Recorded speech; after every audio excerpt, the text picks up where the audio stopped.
Hey everyone, welcome or welcome back to my channel. Today I'm going to be doing a couple different videos in one. I'm going to be doing my April TBR. I'm going to pull 2 prompt cards for that, and then I have four other books that I've already picked out. And then I'm also going to do a little bit of a library haul because I recently started going back to my library to get physical books and not just using it for Libby. So I have a bit of a library haul, and I also have a few updates on some of my current reads. First, I'm going to start with my TBR prompt cards. They're in this bag like always, and I'm going to pick 2 for this month. So they just look like this. They're TBR cards. They have prompts on them. I got them on Etsy. I'll link the shop below. So every time I use my TBR prompt cards, I just kind of shuffle them and then I'll pick one. These are specifically the fantasy genre TBR cards in this Etsy shop. However, most of the prompts that I've seen from all of these cards could apply to like many different genres. So I don't just stick to the fantasy genre. Whatever the card is, I can apply to whatever genre I want. So I'm just going to shuffle these and then I will pick one off the top. So this one says, read a book that is set in the past. However, I picked this one, I believe, last month. So I'm going to pull this out of the deck and reshuffle. So I'll just quickly reshuffle again and pull the top one. I know I'm struggling. This one says, your next book is a magical realism book. I do really like magical realism. I haven't read a ton of it, but what I have read, I've really enjoyed. But I don't know what to pick for this one. Okay, so I've picked the book for the magical realism card, and I picked Zodiac Rising. This one I don't know too much about. However, I know it's set in Manhattan, and there is some magical stuff going on. It says, magic meets dark academia at a New York boarding school that's hidden from mortal eyes. Perfect for fans of A Deadly Education and Legendborn. I actually just read Legendborn and I really liked it. I can't wait to get to the second and the newly released like 3rd one in the trilogy. So after just quickly reading the back, there is some sort of curse. There seems to be a heist of some kind. I have been wanting to read this one for quite a while now, so I'm glad that I'm being motivated to do so for the month of April. And then I'll just pick the second card. So this one is choose a book with a found family trope. I think I also picked this one either last month or the month before. So I'm gonna pull this one out of the deck like I did the previous one and just reshuffle and pick another one. So I'm just gonna reshuffle. I need to start keeping them out of the deck so that I don't pull the same ones by accident because that was annoying.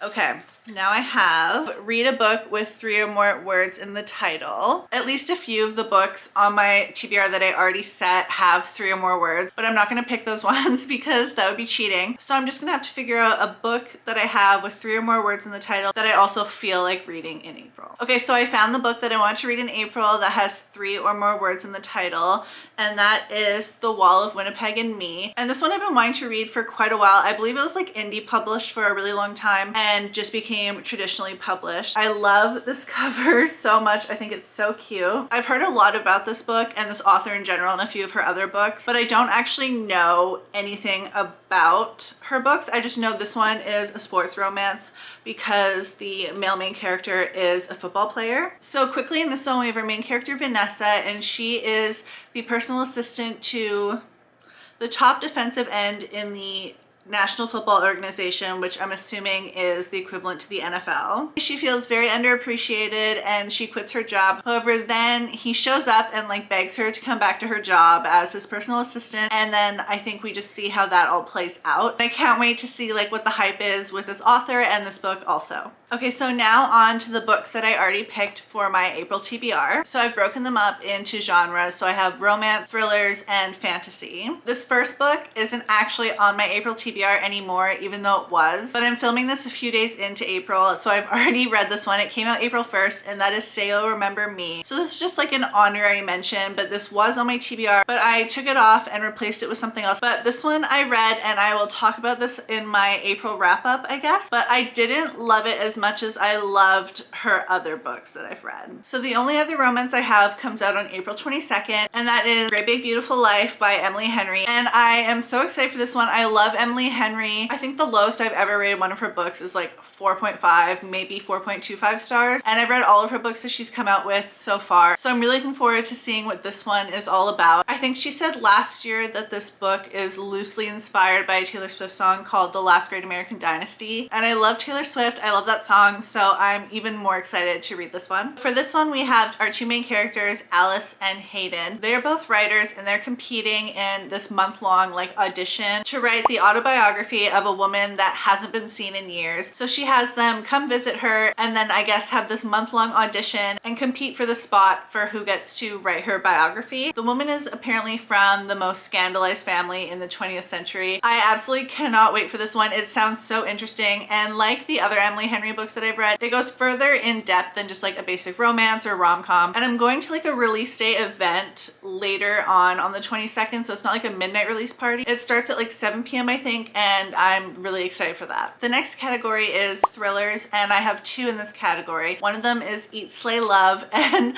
this one I can't wait for. The cover is amazing. I also just absolutely love the title, and I can't wait for this one. It's giving like the adult version of John Tucker Must Die, and I can't wait. On this one, we have three main characters. I think they're all like on the down and out right now. They're all dealing with like some pretty heavy issues.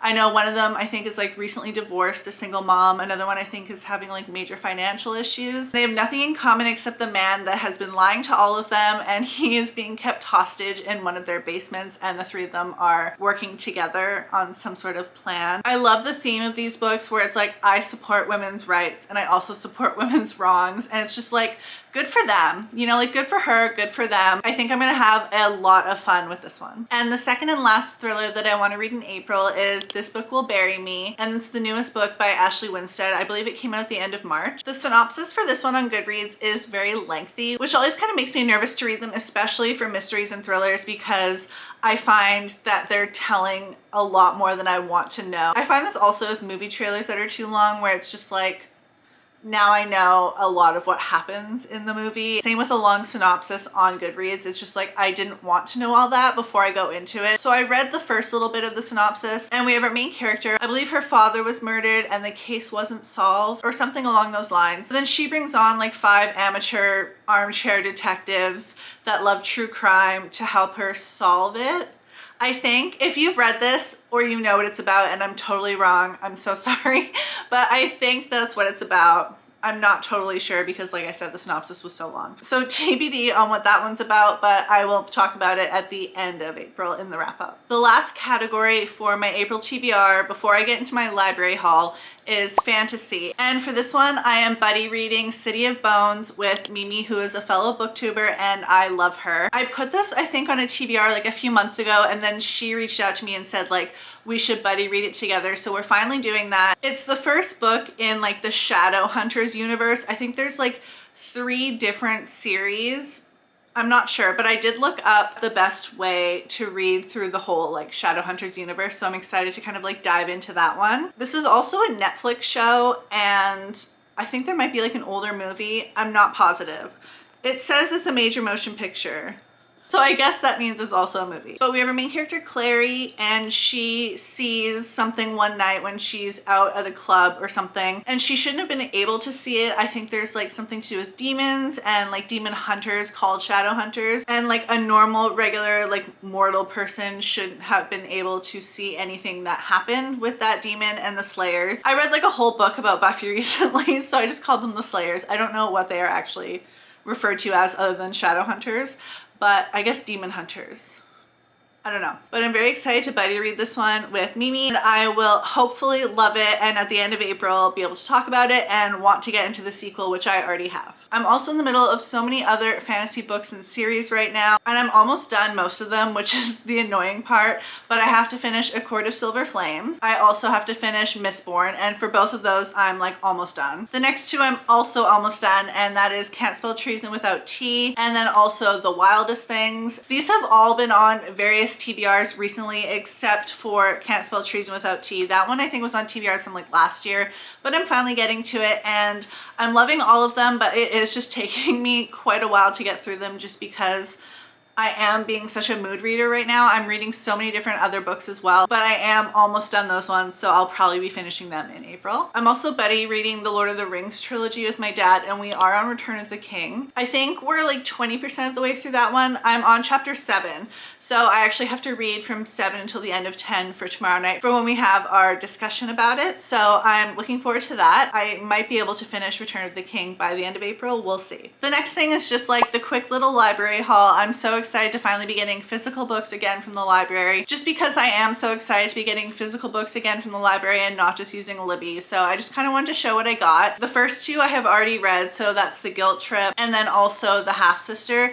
These were two thrillers that I read in March and I really liked them, I think. Or maybe I just kind of adequately liked them. I think they were okay now that I think about it. I think they got like 3 or 3.5 stars. I'll be filming wrap-ups in the next like week or two. I have January, February, and March wrap-ups to film and post, and I'm really excited to finally be getting those out. I read a lot of books in those 3 months and I really liked a lot of them, so I can't wait to talk about them. My camera's about to die, so I'm gonna go through this quickly, but I also have Ordinary Human Failings, and then a nonfiction called Strangers to Ourselves, Unsettled Minds and the Stories That Make Us. And lastly, I have Love Theoretically. This will be my third Ali Hazelwood, but only my first non fantasy one of hers, so I'm really looking forward to this one. I have 3 others that are ready for pickup at the branch, but I'm probably gonna do some sort of like weekly reading vlog soon, so I'll just include like those books in that vlog, and I'm really excited for them, especially one of them is a book that I've wanted to read for quite a while. So my battery is flashing at me, so I'll quickly just do a little recap of the books for April. I have The Wall of Winnipeg and Me from one of the TBR cards. I have Zodiac Rising from the other TBR card. Then I have Eat, Slay, Love. And then I also have This Book Will Bury Me. I also have Great Big Beautiful Life. And then lastly, I think I got all of them. I'm under pressure with this battery,